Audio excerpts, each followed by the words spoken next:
But let's move on to one of our another season previews in advance of the 2021-22 season. This time around, we're breaking down the New Orleans Pelicans, formerly known as the Horny Hornets. No, I'm just kidding. That wasn't their name. Last year, they barely missed the playoffs. They had Zion in his second season, and they had a few new players from a big time trade to get rid of Anthony Davis, bringing in a few new guys. So this is a team that's looking to get better this year, but they somehow got worse with some of their moves, in my opinion. And I don't know if you agree with that, but Lonzo Ball is a guy I don't think they should have got rid of. Right. Yeah, I mean, we can start there. The loss of Lonzo really hurt this team perimeter defensively. Like, he was talent-wise, he was improving, he was getting his shot. He was always a good defender. And I thought he was a great fit for the team, actually. Like, a great playmaker. He had great chemistry with Brandon Ingram, who was his friend. Been with Brandon since he was drafted. Zion obviously was working out well. It's just, I think not giving him back was part of that pressure of Zion's family being like, I don't know if we want to stay here. So that they jumped for a major change and they didn't get it. So. Well, what's weird about that is they could have matched Lonzo the whole time. Yeah, I know. Yeah. But I guess they thought a change would appease them. You know, that's why they kind of forced themselves to trade for their Valanciunas, which is now their big three, I guess, which isn't that great of a big three. With Ingram, Zion, and Valanciunas. I like the Valanciunas move. He's not good enough to be the third best player on a team, but I mean, last year he did have a solid season, averaging 17 and 12 with 36% 3-point shooting. So at least you add a little bit of 3-point shooting, more than you had with Steven Adams at none of it. And he still gets 4.1 offensive rebounds. So a quarter of his rebounds are offensive. So he's a physical dude, like Adams. Maybe plays a little bit differently, maybe not as good in the pick and roll, but going to help space them a little bit better, which they desperately need to do. Yeah, I thought he was a plus. I think all their moves almost moved them laterally. I don't think it improved them that much because they never fixed that hole in the defensive end, which was their major issue last year. But I don't think it hurts at all. I think Valanciunas is I think he is an upgrade over Adams. I do like Adams, but what Valanciunas will bring to the team helps out.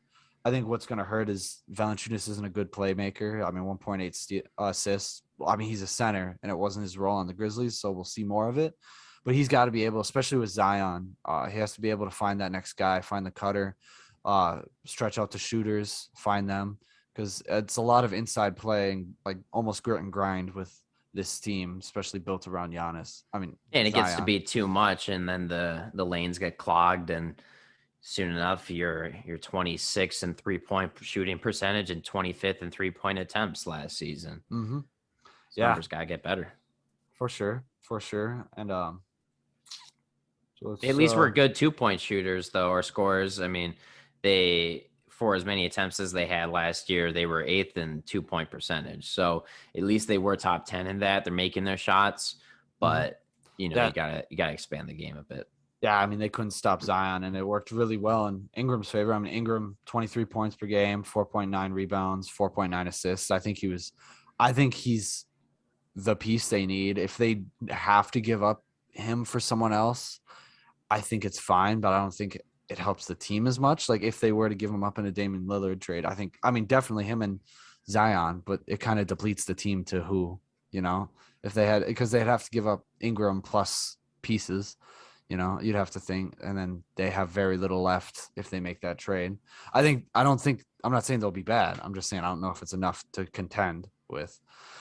But I think anytime you can get a superstar, it's worth it. But the other question is, with Brandon Ingram being so young, can he still become that superstar? I mean, the guy's only 24 years old still. 24. He was awesome defensively. Offensively, he was like a baby Durant. I think it's kind of the same deal with, I was talking a little bit with Laurie. I think just like CP3, just like Booker had with CP3 this last season, Booker's never been a good defensive player. And suddenly this year he's gotten out, he's bought into defense, he's gone through because he had such a veteran leader like CP3. And I think that's what Ingram needs. It doesn't need to be CP3. It just needs to be like a PJ Tucker, I think is willing to push that team. And I think a veteran like that is what he needs to be like buy into defense, because that's really where he needs to step up. If he was able to do that, I think that's what would push him to superstardom. If he was able to use because he has all the tools, his lengthy, he has the right timing. He just needs to buy in on that side of the ball, and I think that would help them out a lot. From what I had heard, he actually really hated that Stan Van Gundy tried to get him to play defense, and they had riffs for those particular reasons. And like you said, he could be fantastic if he becomes a great defender, but I'm not 100% sold he has that mentality or wants to do it. He might just be one of the guys that's like, no, I'm great offensively. I got a max contract based on my offense and no defense. I don't need to change anything. I know who I am. Yeah, I think it takes the right coach to install it. It's coach and player combination. I don't think one coach is going to convince him, and it's not a good sign for him saying complaining about that. But yeah, no, I mean, definitely advice you get from your peers is absorbed differently than what you get from a coach. And I definitely think that was a big reason they were trying to get Kyle Lowry in here, a veteran who plays solid defense and could have stepped in and been their third best player, possibly their second best player, just like that. But, guys like that don't become available too often. Obviously, if you can get a defender who's still really good, but maybe not like a superstar still, it's nice to get like a PJ Tucker, but where is that guy? Yeah. Kyle Lowry would have been great. Actually, that would have been a great fit. I know they were after him, but that would have been perfect for them. But the guards they do have now, like I haven't thought about it until now. I'm like, who the fuck's going to be their shooting guard?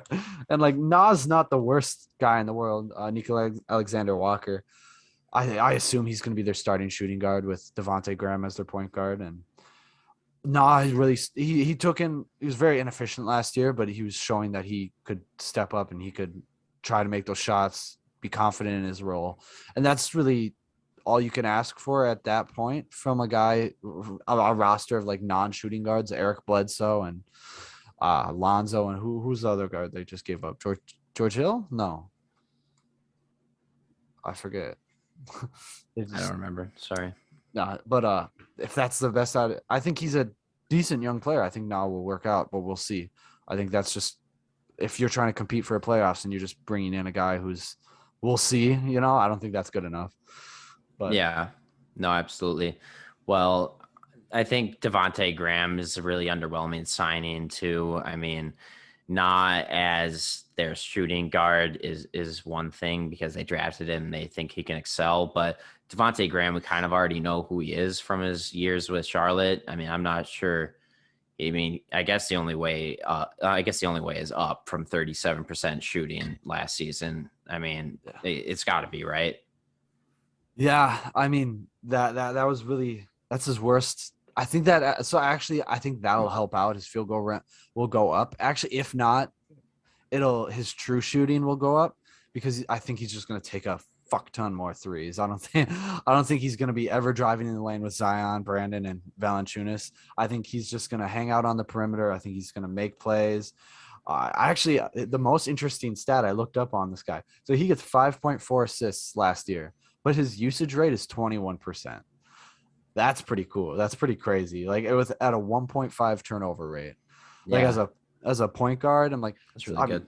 Steph Curry is known for having a lower usage rate among about all-star point guards, and he gets like 8 assists plus. I mean, he shoots a lot, but he has like a 45% usage rate. Russ has like a 51, something like that. So have 21 usage rate. And get 5.4 assists. That's really nice, and he's not going to turn the ball over. So that's what I was most excited about after looking back over this. 38% 3-point shooter, 3.33 3-pointers made. I think he's a decent fit. I think they just have to fill that hole at the 2, preferably with a defensive guy. Marcus Smart. That'd be awesome. That would be a great fit because he'd be that veteran. He'd come in and he'd be able to push Ingram. That'd be an awesome fit. But what could they possibly trade to get Marcus Smart? Maybe, I mean, they got plenty of picks from their other trades. Yeah. be like a shit ton of picks. Maybe probably have to be Valanciunas, and then you open. That's hoping Jackson Hayes is ready to step up to the five. I think the Which he's Celtics. not. Yeah, he's not. It's just getting incidents on the side of the road somewhere. I think he has to figure that out. But no, I think Valanciunas would be a nice piece for the Celtics to be like, all right, that's decent. At least I think if they become frustrated after this year and they're like, you know what, we need a decent change. Our young core is not doing it. And I think that would be Marcus Smart's on the trade block there above anybody else with the Celtics. Yeah, I mean, they had talked about like rumors immediately as the season ended that they were going to trade Marcus Smart this offseason. Yeah. Instead, they give him the extension, and they still could trade him, but it's like they definitely probably aren't for a bit. Yeah. I mean, it's a very tradable contract. I think that's what they kept in mind when they signed him. But Marcus Smart would be nice. But yeah, Marcus Smart would be nice on any team. But in terms of the guys that this Pelicans team does have, they have a lot of solid players heading into next season. And the main one that we haven't spent any time talking about is Zion Williamson. And he shot 61% last season on 27 points per game, 7 rebounds, and 3 assists per game. It's a budding superstar. It's just a matter of if he's going to stay healthy or not. And to be honest, it's not a matter of that because he is going to get injured. He's way too big for his knees and the type of explosiveness he comes down with. I really do think it's just a matter of time till he has a major knee injury and he misses an entire season. And I know that sounds terrible to say and it's like pessimistic or whatever, but it's way too much weight coming down on his legs when he's taking those extreme dunks. And he's already a guy who's limited in games. He doesn't play back-to-backs, and he's already that guy in his second season. Is he even old enough to drink a beer yet? Actually, I think he is 20, turning 21 this year. So, yeah, I know that's the biggest thing. I think injuries aside, I think he's a superstar already. I think he's there.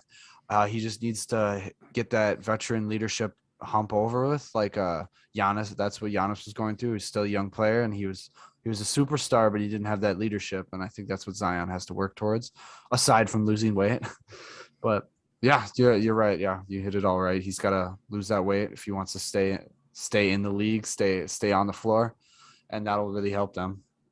Yeah. Otherwise, if he can stay on the floor and play, you're looking at an all-time great where it's, Shaquille O'Neal 2.0, but this guy can make a bit more free throws and maybe develop a shot later in his game. Yeah. I mean, he shoots threes limitedly, and they're not terrible. I guess his shot form looks bad, but a few of them go in. I mean, his debut, he shot 3 for 3, so 4 for 4 actually. Let him fly. I mean, whatever. All I need out of a guy like him is that he's willing to take the 3-point shot. Cough, cough. Ben Simmons, cough, cough. Yeah. That's. I think he's gonna work it out. I think he just has to lose that weight. But yeah, absolutely. A few of the notable bench players. So like the thing about this team is outside of like the big four, big three with Devontae, they really don't have a bench. It's not serviceable. I mean, Josh Hart's a nice piece.